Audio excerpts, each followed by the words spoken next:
জানুয়ারি উপলক্ষে অথবা পহেলা মুহররম উপলক্ষে, দ্যাট মিন্স নওরোজ। কি রোজ? নওরোজ, বাংলা ভাষায় নববর্ষ। এই নববর্ষ উপলক্ষে কেউ যদি নিজের জন্য, পরিবারের জন্য, এলাকার জন্য, নিজের জন্য একটা ডিমের টাকা পরিমাণ অর্থ ব্যয় করে, ওদের 40 বৎসরের জীবনের নেক আমল, নামাজ, রোজা, হজ, যাকাত বাতিল হয়ে যাবে।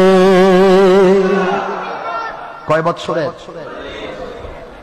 কয় বছর ইবাদত করছি আমরা? যার বয়স 60 তারও কি 40 বছর ইবাদত হয়েছে? 20 বছর তো ঘুমাইছেন, 20 বছর ঘুমাইছেন, 10 বছর হাডুডুডু খেলেছেন, কথা কন না কেন? কত রকমের হারাম কাজে মত্ত থেকেছেন, কত রকমের ছলচাতুরি করেছেন, ইবাদত তো করেছেন 60, 70, 80 বছর যদি হয়, 80 বছর মধ্যে আপনার ইবাদত হিসাব করে ঘুষ করে দেখা যাবে 5 থেকে 10 বছর ইবাদত হয়। এখন